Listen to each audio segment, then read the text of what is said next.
ಯೋಚನೆ ಮಾಡ್ತೀನಿ. ಇಲ್ಲಿ ಬಂದು 5 ನಿಮಿಷಕ್ಕೆ ಯಾವುದೋ ಏನೋ ಹಿಂದೆ ಏನ್ ಮಾತಾಡ್ಬೇಕು ಹೇಗೆ ಎಲ್ಲ ರೆಡಿ ಮಾಡ್ಕೊಂಡು ಬಂದೋದಲ್ಲ. ಯಾಕಂದ್ರೆ ಇಲ್ಲೇ ಅವಲ್ಲ ಅಕ್ಷರಗಳು, ಎದೆಲೆ ಅಕ್ಷರ ಇದ್ದಾಗ ಯಾಕೆ ತಿಳ್ಕೋಬೇಕು? ಇಲ್ಲಿ ನಾವು ಹೋರಾಡ್ತಾ ಇರೋದು ಏತಕ್ಕೆ ಅಂತ ಎಷ್ಟೋ ಜನಕ್ಕೆ ಅರ್ಥನೇ ಆಗ್ತಾ ಇಲ್ಲ. ಯಾಕೆ ಅರ್ಥ ಆಗ್ತಾ ಇಲ್ಲ ಅಂದ್ರೆ, ದುಡ್ಡುಗೋಸ್ಕರ ಬದುಕ್ತಾ ಇದೀವ, ಭೂಮಿಗೋಸ್ಕರ ಬದುಕ್ತಾ ಇದೀವ, ನೆಮ್ಮದಿಗೋಸ್ಕರ ಬದುಕ್ತಾ ಇದೀವ ಅನ್ನೋ ಕನ್ಫ್ಯೂಸ್ ಅಲ್ಲೇ ಇದ್ಬಿಟ್ಟಿದ್ದೀವಿ. ಇಷ್ಟು ದಿನ ಹೇಗಾಗ್ತಾ ಇತ್ತು ಜೀವನ ಅಂದ್ರೆ, ಏನೋ ದುಡಿತಾ ಇದೀವಿ, ಬದುಕ್ತಾ ಇದೀವಿ. ಆದ್ರೆ ಮುಂದೆ ಒಂದಿನ ಬರುತ್ತೆ ನಮ್ಗೆ, ಈ ಅಕ್ವೈಲೇನಾದ್ರು ಆಗ್ಬಿಟ್ರೆ, ಅಲ್ಲಿ ಕೂತಿದ್ದಾರಲ್ಲ ನನ್ನ ಅಣ್ಣ ತಮ್ಮದಿರೋ, ನನ್ನ ಮಾವದಿರೋ, ನನ್ನ ಬಾಮೈಕ್ಳು, ಆಯ್ತಾ, ಅಲ್ಲೇನಾದ್ರು ಅಕ್ವೈರ್ ಆಗ್ಬಿಟ್ರೆ ಮನೆಯಲ್ಲಿ ಮಕ್ಕಳುಗಳು ದುಡಿಯಲ್ಲ. ಯಾಕೆ ದುಡಿಬೇಕು ಹೇಳಿದ್ರೆ, ಅವಾಗ ಅಕ್ವೈರ್ ದುಡ್ಡೆಲ್ಲ ಖಾಲಿ ಆಗ್ಬಿಟ್ರೆ ಮನೆಗಳಲ್ಲಿ ಮಕ್ಕಳುಗಳು ದುಡಿಯಲ್ಲ. ಹಾಗಾದ್ರೆ ದುಡಿಲೇಬೇಕಾದ ಪರಿಸ್ಥಿತಿ ಯಾರು ಬರ್ಬೋದು ಹೇಳಿ? ತಂದೆ ತಾಯಿ ಬರುತ್ತೆ. ತಂದೆ ತಾಯಿಗೆ ಈಗ ಎಷ್ಟೋ ಜನಕ್ಕೆ ಬಂದಿದೆ, ಕೆಲವು ಅಪ್ಪುಂಗುಪ್ಪೆ ಅಲ್ಲಿ ಇಲ್ಲೆಲ್ಲ ಜಮೀನು ಕಳ್ಕೊಂಡಿರೋರಿಗೆ. ನಾನು ಇಲ್ಲಿಂದ ಮನೆಗೆ ಹೋಗ್ಬೇಕಾದ್ರೆ ಕೆಲವು ಹೆಣ್ಮಕ್ಳನ್ನ ಕರ್ಕೊಂಡು ಹೋಗ್ತೀನಿ. 55 ವರ್ಷ 60 ವರ್ಷದವ್ರು ಇಲ್ಲಿ ನಿಂತಿರ್ತಾರೆ ಕಾಯ್ಕೊಂಡು, ಊರ್ ಬಿಡ್ತೀರಣ್ಣ ಊರ್ ಬಿಡ್ತೀರ ಅಂತ ಕೈ ಅಡ್ಡಾಕ್ತಾರೆ. ಅವ್ರ ಮುಖ ನೋಡಲ್ಲ, ನಾನು ಕಾಲ್ ನೋಡ್ತೀನಿ. ಕಾಲ್ ನೋಡಿದಾಗ 55, 60, 65 ವರ್ಷದ ಹೆಣ್ಮಕ್ಳು ಶೂ ಹಾಕೊಂಡವ್ರಿ, ಶೂ ಹಾಕೊಂಡು ಕೆಲ್ಸಕ್ಕೆ ಹೋಯ್ತವ್ರಲ್ರಿ. ಯೋಚನೆ ಮಾಡಿದ್ದೀರಾ? ಹಾಗಾದ್ರೆ ನಮ್ಮ ಅಪ್ಪ ಅಮ್ಮನಿಗೆ ಇವತ್ತು ನಾವು ಶೂ ಹಾಕ್ಸಕ್ ಹೋಯ್ತಾ ಇದೀವಿ, ಅಕ್ವೈರ್ ಪರವಾಗಿರೋರು.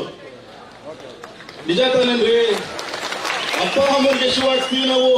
ಪಾಪ ಅವ್ರ ಮಕ್ಕಳು ಬೆಳಬೇಕಾದ್ರೆ ಶೂ ಹಾಕಿದ್ರಲ್ಲ, ಅರ್ಥವ್ರಿಗೆ ಅವ್ರನ್ನ ಗೈಸಕ್ ಹೋಗ್ತಾ ಇದ್ವಿ ನಾವು.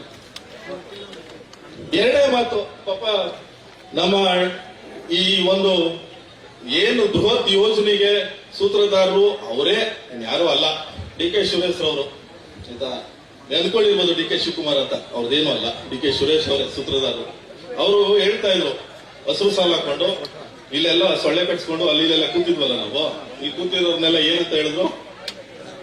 JDS ಕಾರ್ಯಕರ್ತರು ಅಂದ್ರು. ಅಣ್ಣ, JDS ಕಾರ್ಯಕರ್ತರು. ಎಷ್ಟೋ ಜನ ಇಲ್ಲಿ 50 to 60% ಈ ಕಡೆ ಆ ಕಡೆ ಎಲ್ಲಾನು ನೋಡಿರೋದು. ಸತ್ಯವಾಗಿ ಹೇಳ್ತಾ ಇರೋದು, ಸುಳ್ಳಲ್ಲ. ಹಾಗಾದ್ರೆ ಇವತ್ತು ನೀವು ಅಲ್ಲಿ ಕೂರ್ಸಿದ್ರಲ್ಲ, ಅವರೆಲ್ಲ ಪಿತೃ ಪಕ್ಷದವರ? ಹೇಳಿ ಸ್ವಾಮಿ, ಯಾವ ಇಟಾಲಿ ಪಕ್ಷದ? ಇಲ್ವಲ್ಲ. ಹಾಗಾದ್ರೆ ಅಲ್ಲೂ ಇದೆಯಲ್ಲ ಸತ್ಯ. ಇಲ್ಲೂ ಸುಳ್ಳಾಗುವಾಗ ಅಲ್ಲೂ ಸುಳ್ಳಾಗ್ಬೇಕು. ನಿಜ ಅಲ್ಲ, ಇಲ್ಲಿ ಸತ್ಯ ಇದ್ರೆ ಅಲ್ಲೂ ಸತ್ಯ ಇರ್ಬೇಕಲ್ಲ. ಇದು ಮತ್ತೆ ನಾನು ಹೇಳ್ತೆ, ಇತ್ತೀಚೆಗೆ ಈ ಫೇಸ್ಬುಕ್ ಇನ್ಸ್ಟಾ ಎಲ್ಲ ನೋಡುವಾಗ ನಮ್ಮ ಆಂಜನೇಯ ತರ ಕಾಣಿಸ್ತಾ ಇರೋದು ನಿಖಿಲ್ ಕುಮಾರಸ್ವಾಮಿ ಅವರು ಅಂತ. ಇಷ್ಟು ವಿರೋಧದ ನಡುವೆನು ಹಿಂಗ್ ಬಂದ್ರೆ ಹಿಂಗೆ ಎದುರಿಸ್ತೀವಿ, ಹಿಂಗ್ ಬಂದ್ರೆ ಹಿಂಗ್ ಮಾಡ್ತೀವಿ, ಹಿಂಗ್ ಗಲಾಟೆ ಮಾಡ್ತೀವಿ. ನೆನ್ನೆ ಯಾರೋ ಪಾಪ ಮೈಸೂರಿಂದ ಬಂದವ್ರಿಗೆ ಅಡ್ಡಾಕೊಂಡು ಹೊಡಿಯಕ್ ಹೋದ್ರು. ಇಷ್ಟೆಲ್ಲ ಮಾಡಿದ್ರು ನಾನು ಕೇಳಿದೆ ಮೀಡಿಯಾದಲ್ಲಿ ಯಾವಾಗ್ಲೂ, ಹೆಂಗೆರಳು ಕುಮಾರಣ್ಣನ್ಗೆ ಅಂತ. ಈಗ ಗಟ್ಟಿಯದೇ ಅಂತಾನು ನೋಡಿದೆ ನಾನೀಗ. ಈ ತಾಕತ್ತು ನನ್ನ ಪ್ರಕಾರ ಇಡೀ ಕರ್ನಾಟಕದಲ್ಲಿ ಯಾರಿಗೂ ಇಲ್ಲ ಅನ್ಸ್ತದೆ. ಯಾರಿಗೂ ಇಲ್ಲ ರೀ. ಯಾಕೆಂದ್ರೆ ಭಯ, ಬಂಡೆ ಭಯ. ಆ ಬಂಡೆ ಭಯಕ್ಕೆ ಬಂದೆ ಎಪ್ಪಂಡೆ ಬಂದಿಲ್ ಕೂತದಲ್ಲ ನಮ್ಮ ಸಪೋರ್ಟ್ಗೆ.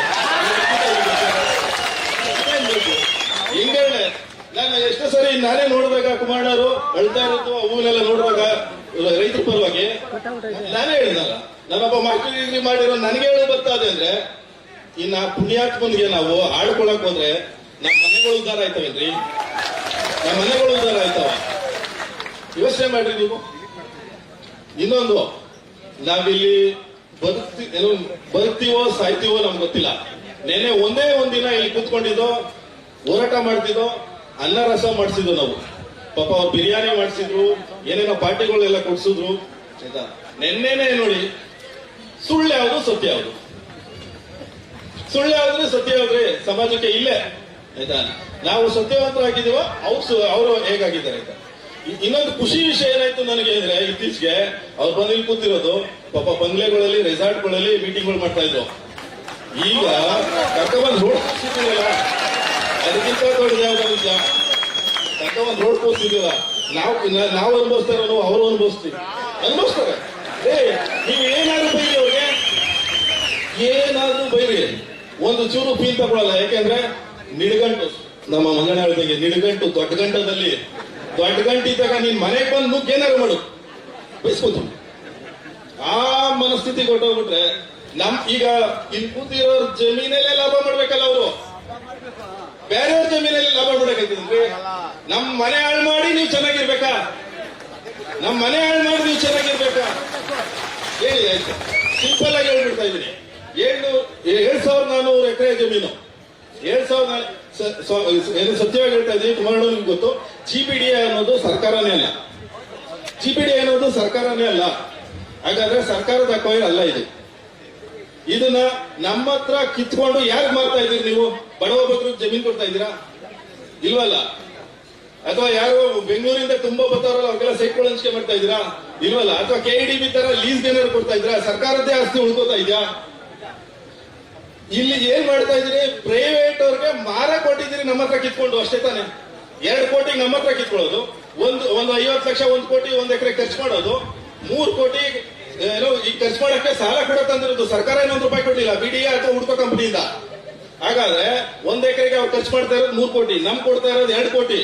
ಅದನ್ನ ಸರ್ಕಾರಕ್ಕೆ ತೋರಿಸೋ ರೀತಿಯಲ್ಲಿ ಮಾರಿದ್ರೆ ಎಷ್ಟಕ್ಕೆ ಮಾರ್ಬೋದು ಅವರು? 4 ಕೋಟಿ. 4 ಕೋಟಿಗೆ ಮಾರ್ತಾರೆ. 1 ಕೋಟಿ ಲಾಭ ಸರ್ಕಾರಕ್ಕಾಯ್ತು. 10,000 ಎಕರೆ ಇದ್ರೆ 10,000 ಕೋಟಿ ಲಾಭ ತೋರಿಸ್ತಾರೆ.